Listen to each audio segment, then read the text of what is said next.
90 minutes de football haletant, couronné par une vie de débat.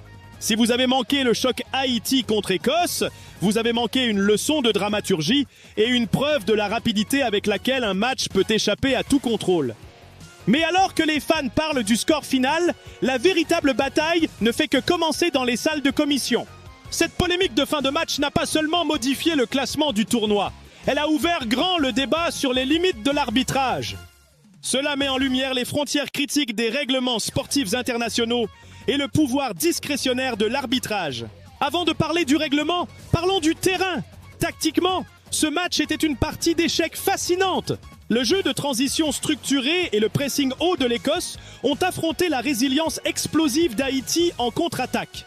Mais lorsque la décision définitive et controversée est tombée de la part de l'arbitre, elle n'a pas seulement brisé le rythme tactique, elle a complètement neutralisé l'ajustement tactique de fin de match d'Haïti. Pendant 90 minutes, les deux entraîneurs ont joué une main brillante. À la 91e minute, le scénario a été complètement réécrit par un simple coup de sifflet. Et cela nous amène à la couche plus profonde de ce récit. Le droit du sport.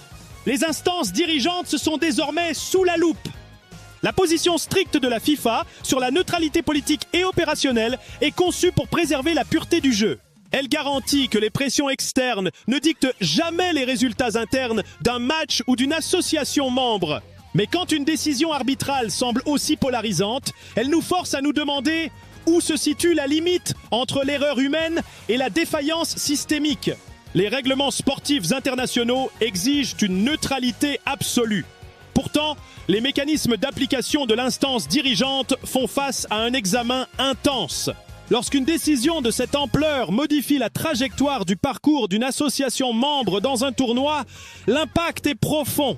Le cadre réglementaire actuel est-il assez protecteur pour les nations de football émergentes comme Haïti ? Ou laisse-t-il trop de place à une interprétation subjective qui peut décider du sort d'une nation ? Ce n'était pas seulement un match de football de 90 minutes, c'est un cas d'école que les avocats du sport et les analystes décortiqueront. Les retombées d'Haïti contre l'Écosse prouvent que ce qui se passe sur le terrain n'est que la moitié de l'histoire. Nous voulons votre avis. S'agissait-il d'une simple erreur d'arbitrage ou cela souligne-t-il un besoin urgent de réforme structurelle ? Donnez-nous votre avis en commentaire. Pour RFCC, je suis Fernando. On se retrouve au prochain coup de sifflet pour le match Haïti-Brésil. Restez connectés. RFCC, Radio Franco-Caribe Connexion.